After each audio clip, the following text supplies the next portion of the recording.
네, 고공행진을 거듭하는 코스피를 둘러싸고 경고음도 조금씩 나오고 있습니다. 외환 시장은 아주 불안정한 상황인데요. 변동성이 커진 우리 금융시장, 이정환 한양대학교 경제금융대학 교수와 함께 분석해 보겠습니다. 어서 오십시오. 어서 오십시오, 교수님. 코스피가 연일 강세를 이어가고 있는데요. 이것과 반대로 V코스피라는 지수가 굉장히 높은 상태예요. 41.88로 갔다가 36까지 약간 조정을 받긴 했지만 여전히 높은 상태. 그런데 V코스피라는 게 뭡니까? 이른바 공포 지수라고도 하고요. 변동성 지수라고 보통 이야기합니다. 변동성 지수라고 하는 것은 어떤 거냐면 주식이 얼마나 위로 갈지 아래로 갈지 상승할지 하락할지에 대해서 사람들이 굉장히 불확실성을 가지고 있다라는 이야기로 드릴 수 있을 것 같고요. 네. 이렇게 불확실성이 커지게 되면은 사실은 작은 뉴스에도 주가가 좀 민감하게 반응하는 경향들이 있다라고 아마 이해하시면 될 것 같습니다. 한창 이 V코스피 지수가 커졌을 때는 사실 올해 4월쯤 이제 관세 협상 그러니까 사실 트럼프 대통령이 관세를 부과하기 시작하면서 그때 경제적 불확실성이 커지면서 V코스피가 굉장히 커졌다고 볼 수가 있는데 지금 상황은 사실 AI 버블부터 내년에 투자가 많이 이어질 거라는 긍정적인 기대까지 사람들 기대감이 굉장히 혼선을 겪으면서 네. 주가에 이런 사람들의 기대감들이 반영이 되기 시작했고 한쪽은 올라간다, 한쪽은 떨어진다 이런 기대감들의 어떤 격차 너무 커지다 보니까 불확실성 역시 좀 커지고 있는 것들이 아니냐라는 그런 말씀드릴 수 있겠습니다. 그러니까 주식장이 지금 계속 올라가다가 이제 조금 어느 정도 변곡점이 온 이런 상황이고요. 내년에 더 올라간다는 주장을 하시는 분들, 그리고 내년에는 AI 버블 같은 것들 때문에 조금 떨어진다 하시는 분들이 약간 의견 충돌, 그러니까 사실 견해 같은 데 차이가 있다 보니까 아무래도 이 V코스피, 그러니까 코스피 변동성 지수 같은 것들이 올라갈 수밖에 없는 상황이다라는 말씀 드릴 수 있을 것 같습니다. 네. 외신에서조차 우리의 코스피 이런 롤러코스터 장세를 인식을 하고 있는 것 같습니다. 그런데 외국인이 이달 들어서 7조 원 넘게 순매도하고 기관은 또 엄청나게 지금 사들이고 있단 말이죠.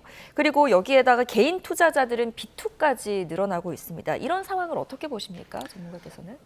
사실 이제 기관 쪽의 입장은 좀 명확한 것 같아요. 네. 기관적인 입장이라는 것은 사실 기관들은 주가 오름 좀 좋아하는 쪽이기도 하고요. 아무래도 한국장에 긍정적인 시그널을 긍정적인 기대감을 많이 표현하긴 하는데 네. 사실 이제 내년에 이제 첨단 전략 산업기금 같은 대규모 펀드가 조성이 되고 그다음에 국민연금 역시 아무래도 코스피 시장에 좀 투자분을 늘리지 않을까라는 기대감 이런 것들이 형성이 되면서 또 이제 상법 개정 같은 것들 중에 이제 자사주 매각이라든지 주주 환원 정책 같은 것들이 추가적으로 이루어지지 않을까라는 여러 가지 기대감들이 형성이 되면서 돈이 많은 주들, 흔히 말해서 배당 여력이 있는 주식이라든지 이런 것들이 보통 금융주인데 금융주라든지 반도체 주식 중심으로 해서 주가가 좀 오르는 양상들을 그런 기대감을 가지고 있다라는 일단 말씀드릴 수 있겠고요. 예. 개인들은 사실은 이런 것을 추세하는 양상인데 아무래도 외국인 입장에서는 수익을 굉장히 많이 올렸고 어느 정도 수익 실현을 해나가야 되는 타이밍이기 때문에 돈이 빠져나가는 흐름들이 같이 나타나고 있다라고 보시면 될 것 같습니다.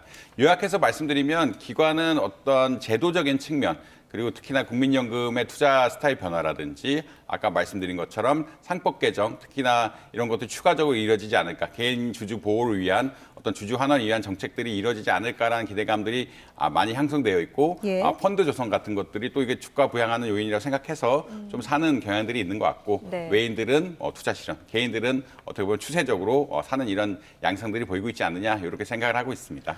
알겠습니다. 지금까지는 주식시장에 대한 이야기를 나눠봤고요. 주가가 계속 오르면 흐뭇한 일이긴 하지만 다른 금융시장이 좀 많이 요즘 불안정한 것 같습니다. 일단은 외환시장 문제가 있는데요. 어제 환율이 장중한 때 1,470원까지 올랐습니다. 이건 또 왜 이러는 겁니까? 일단 단기적인 요인으로는 아까 외국인 투자자들이 투자 수익을 환원해 간다라는 예. 이야기라고 보시면 될 것 같고요. 결국 원화를 달러로 바꿔가지고 결국 수익 실현을 한다라는 그런 입장들 때문에 단기적으로 좀 수급이 불안정한 측면이 있다라고 아마 이해하시면 될 것 같습니다. 두 번째는 아무래도 이제 경제적 불확실성이 100% 해소된 건 아니다. 특히나 이제 외환시장에서 200억 달러를 조성하는 것 자체에 대해서 좀 불안한 감이 아무래도 있거든요. 그러니까 200억 달러를 매년 조성해서 미국에 투자를 해야 된다. 그 이재명 대통령과 트럼프 대통령이 맺은 이제 관세 협약 때문에 이런 불확실성 자체, 그러니까 이것이 200억 달러에 대한 효과가 어떻게 될 것인가에 대한 불확실성 자체가 좀 남아 있는 것들도 좀 영향이 있다라고 보시면 될 것 같습니다. 네. 더군다나 이제 다카이치 총리, 그러니까 일본의 정책 자체가 기존의 이제 아베 행정부 전 아베 신조 총리의 정책 2%처럼 갈 거다라고 생각하면은 엔화가 또 약세가 될 거거든요. 엔화가 약세되면은 예. 일부 원화 역시 동조를 하면서 원화가 좀 약하게 되는 것들이 아니냐, 달러가 좀 강하게 되는 것들이 아니냐라는 이런 의견들이 결부가 되어 있기 때문에 결국은 어떻게 보자면 원화가 좀 약해지는 기조. 돈도 달러화에 대한 수요가 굉장히 많이 늘었다. 외국인 투자자들이 수익 실현을 해가면서 그다음에 일본 정책 역시 어떻게 보면은 원화를 좀 약하게 하는 양상이다. 그리고 국내 정치 결국은 미국과의 관계 역시 우리나라 달러를 200억 달러 가량 만들어야 되는데 매년 예. 이것을 만드는 것 자체가 사실 외환수급에는 부정적인 요인이기 때문에 환율에는 어떻게 보면 부정적인 영향, 환율이 상승하는 양상으로 보이고 있다라고 말씀드릴 수 있겠습니다. 네. 그럼 이렇게 연일 상승하고 있는 원달러 환율이 결국 시장에는 어떤 영향을 주게 될까요? 가장 큰 거는 물가 상승이죠. 네. 물가 상승이 가장 우려가 된다라고 보시면 될 것 같고 사실 우리나라 기업들 대다수는 특히나 중소기업 같은 경우에는 흔히 말하는 중간재라고 이야기해요. 중간재를 사서 이것도 완제품으로 만들어서 파는 이런 일들이 굉장히 많거든요. 그렇다는 이야기는 수입을 할 때 수입 물가가 굉장히 큰 영향을 받을 수밖에 없다라는 이야기라고 보시면 될 것 같고 이런 것들이 결국은 물건 가격 상승에 이어지면서 물가 상승 압력으로 이어질 가능성이 좀 높다라는 말씀 드릴 수 있겠습니다. 예. 더군다나 이렇게 그 환율에 대한 변동성이 크면은 내년에 대한 계획을 짜기도 조금 어렵다라는 일단 또 말씀드릴 수 있겠고요. 이렇게 계속 오르락 내리락 하면서 특히나 오르는 장세들이 또 계속될까 사람들이 불확실성이 굉장히 크거든요. 이게 환율이 안정된 상태가 아니라 올해만 해도 거의 100원 이상 왔다 갔다 하는 이런 어떻게 보면은 외환시장 상황이 벌어지면서 투자 결정이라든지 내년 플래닝 자체에 좀 어려움을 겪는 상황들이 많이 이루어지고 있다라고 보시면 될 것 같습니다. 그래서 근본적으로는 물가 상승 압력이 좀 올라간다. 이게 예. 가장 포인트고요. 두 번째로는 시장의 불확실성 역시 커지게 된다. 아무래도 외환시장의 변동성이 커지면서 이것에 기업 결정에 영향을 미치고 기업 결정에 영향을 미치면 결국 경제 정책의 불확실성에 네. 영향을 미칠 수밖에 없기 때문에 불확실성을 키우는 요인으로 작용하고 있다. 이런 말씀 드릴 수 있을 것 같습니다.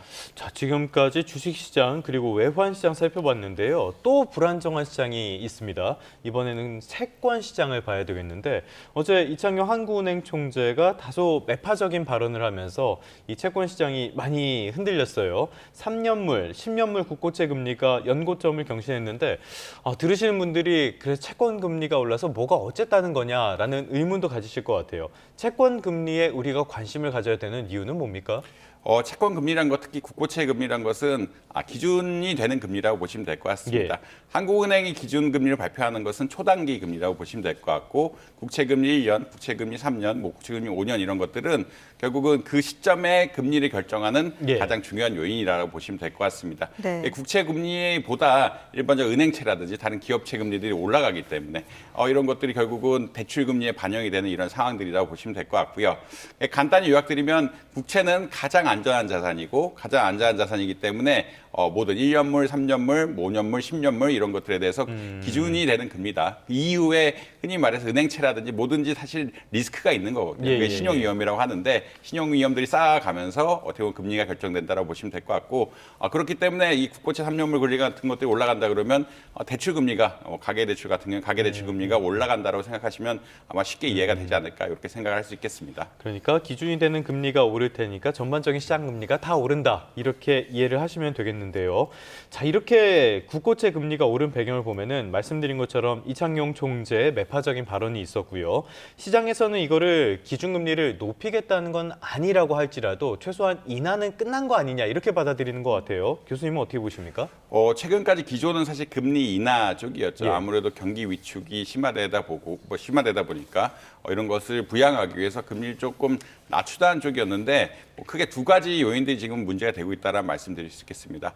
아무래도 환율이 고공행진을 계속하고 있고 1,470원, 1,500원까지 바라보는 이런 상황들이라 외환시장이 굉장히 불확실하다. 그리고 이것이 좀 구조적으로 가지 않을까 하는 우려들이 있기 때문에 아까 말씀드린 우리나라 200억 달러를 조성해서 매번 이제 매년 미국에 가야 되는 이런 이슈들까지 겹치면서 구조적인 요인이 있기 때문에 한동안은 금리를 좀 낮추는 게 어려운 것이 아니냐라는 그런 변동성이 생겼고요. 두 번째는 이제 가계대출이 이제 아무래도 좀 잡히긴 했는데 아무래도 부동산 시장 자체가 안정이 되지 않고 상당히 좀 불안한 양상들을 보이고 있거든요. 예. 이런 부동산 시장이 불안정한 상황에서 이런 것들 금리 내리기는 어렵다. 이런 기본적인 양상. 그리고 내년의 성장률 자체가 우리나라 이제 평균 성장률이 2%인데 그 정도까지 육박하지 않을까라는 일종의 기대감이 또 형성이 돼 있다는 것도 중요하다고 보시면 될 것 같습니다. 그래서 기존의 금리 인하 기조를 강조했던 거는 우리나라 경제 성장률 자체가 약간 침체 기조, 한 2% 정도가 자연적인 성장률이라 보는데 예. 그거보다 지속적으로 낮아왔기 때문에 금리 좀 낮춰야 된다는 입장인데 내년 경제 성장률 전망치 뭐 1.6%, 1.8% 이 정도까지 나올 거라고 보고 있거든요. 그렇다는 얘기는 평균적인 수준으로 이미 수렴해 왔고 그다음에 다른 요인들, 부동산 시장이라든지 외환시장 요인들이 어떻게 보면 좀 금리 인하의 부정적인 요소이기 때문에 예. 기조 전환을 하지 않을까라는 의견들이 좀 있다라고 보시면 될 것 같습니다. 네, 시장이 전반적으로 좀 불안한 상황이기 때문에 개인 투자자분들은 투자 때 주의하셔야겠습니다.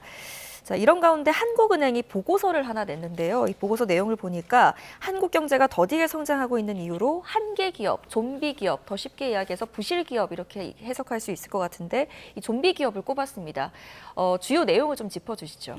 아무래도 좀비 기업이라고 하면은 부채는 계속 늘지만 퇴출은 당하지 않는 이런 기업들이라고 예. 보시면 될 것 같고요.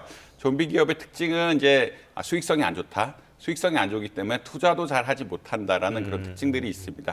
그렇다는 이야기는 한국은행에서 강조하는 포인트는 이렇게 좀비 기업이 성장성이 낮기 때문에 빚은 많이 내지만 이 자금이란 것이 투자라든지 효율적인 생산으로 못 가고 있다라는 그런 입장이거든요. 그렇다는 이야기는 어떤 거냐면 결국은 이런 기업들이 퇴출이 되고 신규 기업들이 들어와서 역동성을 확보할 수 있다라고 하면은 경제 성장률 제고가 된다. 지금 한은이 이야기하는 것은 한 0.5%까지 그러니까 원래 어떻게 보면은 퇴출됐어야 되는 기업들이 다 퇴출됐다라고 하면은 네. 한 0.5%까지 GDP가 더 성장할 수 있었다라는 의견을 보시고 있다라고 보시면 될 것 같고요. 네. 그런 것에 아마 기본은 그런 현상들이 또 더욱 심화되고 있다. 지금 뭐 그래프로 나오고 있는데 금융위기 이후만 보면은 3.8% 정도가 어떻게 보면 한계 기업, 그러니까 퇴출해야 되는 기업인데 실제는 2.0밖에 안 됐고 특히나 코로나 이후에는 이 3.8이라는 수치는 변하지 않았는데 실제 퇴출 기업이 0.4% 정도로 굉장히 줄었다라는 이야기를 하고 있습니다. 네. 그렇다는 이야기는 그러니까 이런 역동성 저하 현상이 더욱더 강조가 되고 있다는 이런 말씀이라고 보시면 될 것 같고 이런 것이 결국은 투자의 효율성 약화라는 건 결국은 경제 저성장이거든요. 그러니까 투자의 효율성이 높아야 투자를 많이 늘리고 투자를 많이 늘려야 결국은 성장이 되는 이런 메커니즘이 있는데 이런 것이 좀 부정적으로 작용하고 있는 것이 아니냐 이런 평가가 내리고 있다라고 보시면 될 것 같습니다. 알겠습니다. 앞서서 한계 기업, 좀비 기업이라는 말씀을 드렸는데 이거는 번 돈으로 이자도 갚지 못하는 그런 기업들이라고 일단은 이해를 하시면 되겠고요. 자, 지금 외국 사례를 보면요. 이런 기업들은 사실 시장에서 더 이상 자생할 수가 없는 기업들이라고 봐야 되잖아요. 그래서 퇴출되는 흐름이 있었는데 유독 우리나라에서는 퇴출이 잘 안 되는 것 같아요. 그 배경은 뭡니까? 사실 경제적으로 몇 가지 이유가 있다고 생각을 합니다. 한국 시장이 좀 M&A, 기업 간의 어떤 M&A 같은 것들도 안 예. 되고 기업의 생멸도 잘 안 된다라고 보고 있거든요. 그런 것의 근본은 사실 좀 노동시장의 문제도 일각에 있다라고 보고 있는 것 같고요. 그런 건 어떤 거냐면 결국은 이 정치적인 입장이라든지 경제적인 입장에서 한계 기업을 퇴출시키면 이 일자리를 가지신 분들이 다른 일자리를 또 갖기가 어려운 그러니까 노동시장이 네, 유연하지 네, 네. 않기 때문에 다른 일자리를 가기가 어렵기 때문에 금융 지원을 계속 해주면서 그러니까 빚을 더 내게 하면서 이것을 유지시키려는 인센티브 같은 것들이 강하고 실제로도 이제 경제적으로 문제가 되는 이런 상황들이 있다라고 보시면 될 것 같고요.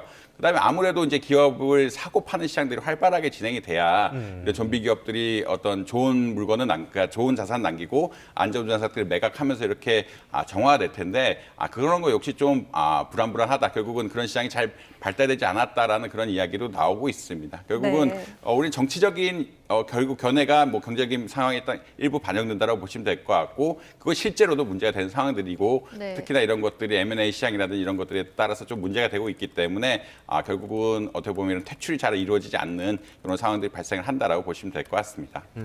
알겠습니다. 우리 경제의 한 숙제가 아닌가 싶습니다. 지금까지 한양대학교 경제금융대학의 이정환 교수와 함께 경제 이슈들 진단해봤습니다. 오늘 말씀 고맙습니다.